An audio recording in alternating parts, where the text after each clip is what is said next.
She already owned one race. She dominated it so completely that other athletes stopped dreaming about beating her and started dreaming about just finishing close.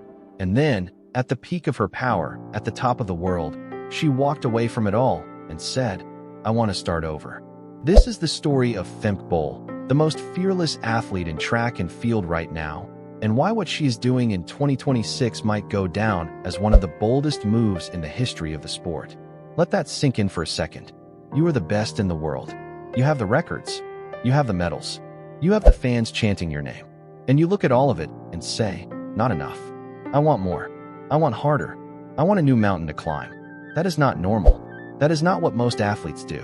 Most athletes hold on. Most athletes protect what they built. But Femke Bol is not most athletes. She never was. Her name is Femke Bol. She is from the Netherlands. She is Dutch. And if you have been anywhere near the track and field world in the last few years, you already know that name. You might even know her by just her first name, Femke. That is the level she is at. First name only.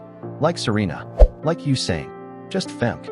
And she earned every single letter of that recognition by being absolutely unstoppable in the 400-meter hurdles. Now, before we get into everything she is doing right now, let us just take a moment to appreciate how good she was, how good she still is, in her original event. The 400-meter hurdles is not a pretty race. It is brutal. You are running a full lap around the track, which is already painful, and you are doing it while jumping over 10 barriers. 10. You have to clear each one perfectly, and you have to do it while your lungs are burning and your legs are screaming. One mistake, one clipped hurdle, one bad step, and your race is over. It demands speed, it demands power, it demands timing, and it demands the kind of mental toughness that very few people on this planet actually have.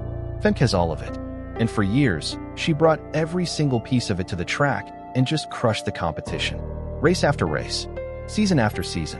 Other women would train their whole lives to beat her, and they would show up on race day, and Femke would still be ahead of them at the finish line. She made one of the hardest events in all of athletics look manageable. She made world-class competition look routine. She made winning look almost easy. And that, right there, is the mark of a true champion. But here is where it gets really interesting. Because Femke is not just a great hurdler. She is also one of the fastest flat 400-meter runners on the planet. She holds the indoor world record in the 400 meters at 49.17 seconds. Read that number again. 49.17. That is not hurdler speed. That is another level entirely. That is raw, pure, flat-out sprinting speed of the highest order. And when you combine that kind of speed with the competitive fire that Femke carries into every single race, you start to understand why what she is doing now has the entire track world buzzing. Because in October of 2025, Femke Bol dropped a bombshell. She went on Instagram and she told the world, "I am done with the 400 hurdles. I am moving to the 800 meters. Just like that. One post, one decision, and the entire sport stopped and stared. Now, the 800 meters might sound like just another race to some of you. But for anyone who knows athletics, the 800 is special. It is not a sprint, and it is not distance running. It lives right in between. 2 full laps around the track. It is long enough to absolutely destroy your lungs, and it is short enough that you still have to run it at a pace that most people can barely sustain for 30 seconds. Track athletes will tell you that the 800 meters is one of the most painful races in the world, because the pace is so high that your body hits a wall it simply was not designed to break through, and you have to break through it anyway. You have to push past the pain, manage your position in a tight pack of elite runners, make smart tactical decisions mid-race, and then still have enough left in the tank to absolutely sprint the final 200 meters. It is chess and combat at the same time. And this is what Femke Bol chose to walk into. Not as a hobby, not as a side project, as her main event, as her new identity. She did not just dip a toe in. She dove in completely. Then came February 8th, 2026. Mark that date. The World Athletics Indoor Tour in Metz, France. Femke Bol lines up for her very first official 800 meters as a senior professional athlete. The crowd knows who she is. The cameras are all on her. Every track fan watching at home is leaning forward. And she runs. And she crosses the finish line in 1 minute and 59.07 seconds. A brand new Dutch indoor record. Good enough to qualify for the World Indoor Championships. On her very first attempt. at a completely new distance, in a completely new event. That is not a good debut. That is a statement. But what happened after the race said just as much as the race itself. Because Femke did not walk out of Metz acting like she had already conquered the 800. She did not flex. She did not make bold predictions. She stood in front of the cameras and she said, "I am not living in a fairy tale. It is an illusion that I can immediately compete with the best in the 800 and win. That will take time. I just have to see if I get there." That humility, right there, is what separates the truly great ones from everyone else. She did something remarkable, and her first reaction was to remind everyone that the hard work was just beginning, that she still had so much to learn, that she was not going to show up and take over overnight.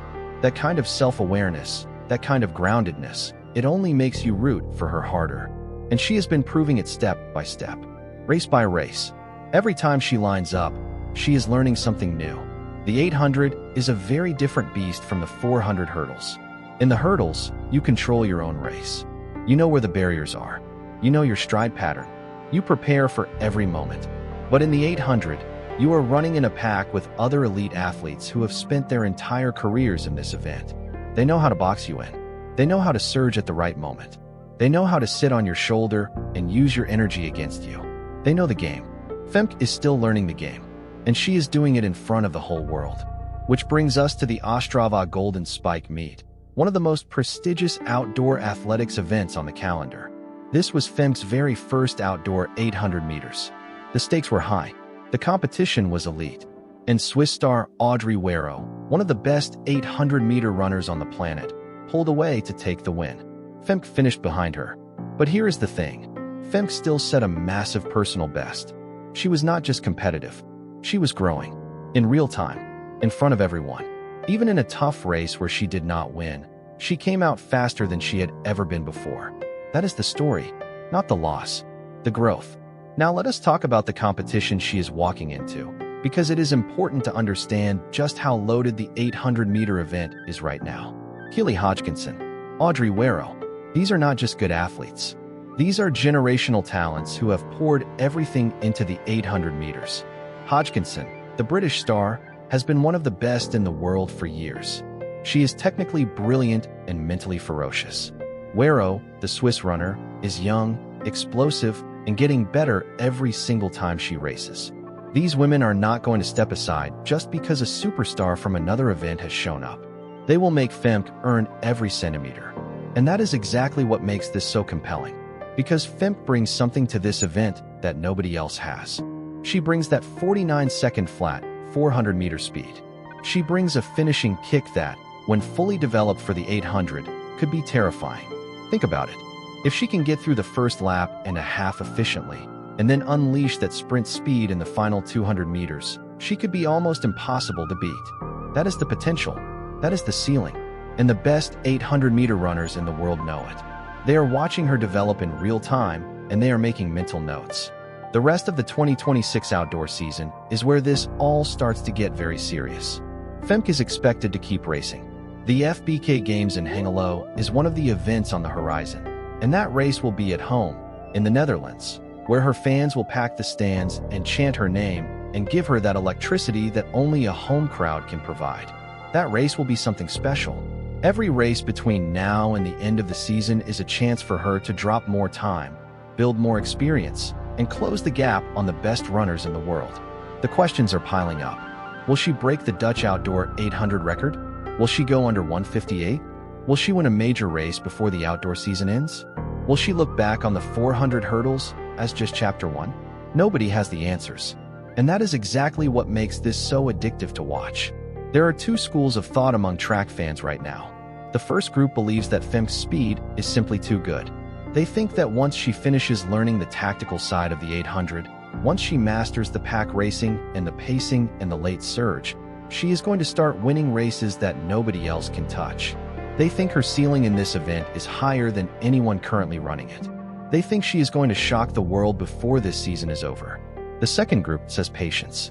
They respect what she is doing, but they remind everyone that Hodgkinson and Werro and the other elite 800 runners have years of experience in this specific event. That kind of experience does not disappear just because a faster athlete shows up. The 800 has nuance. It has rhythm. It has a language that takes time to learn fluently. They think it will be another season or two before Femke is truly competing for gold on the biggest stages. But here is the thing. Both groups agree on one thing. This is the most exciting story in track and field in years. Maybe the most exciting story of the entire 2026 season. A champion, at the height of her powers, walking away from the safe choice and betting on herself in uncharted territory. That is rare. That is electric. And that is why every single time Femke Bol lines up for an 800 meters, the world stops and watches. She is not just changing her own career. She is lifting the entire event. She is bringing new fans to the 800 meters who never paid attention to it before. She is forcing Hodgkinson and Werro and every other competitor to be even better than they already are. She is raising the stakes of every race she enters. She is making the sport bigger just by being in it. That is what the truly great ones do. They do not just compete. They change the energy of everything around them. And Femke Bol has that quality in abundance. She always has. Now she is bringing it to a brand new stage. In early 2026, she also married Belgian pole vaulter Ben Broeders. So her full name is now Femke Broeders-Bol. But on starting lists, in stadiums, in living rooms around the world, she is still just Femke. And when that name gets called at the start of an 800 meters, people pay attention. People lean in. People hold their breath. Because this is the athlete who had it all and chose to start over. This is the champion who looked at comfort and said no thank you. This is the woman who looked at the 800 meters, one of the most brutal, most demanding, most painful races on earth, and said I want that one. And the rest of 2026 is going to show us all whether that gamble pays off. Do not look away. You do not want to miss this.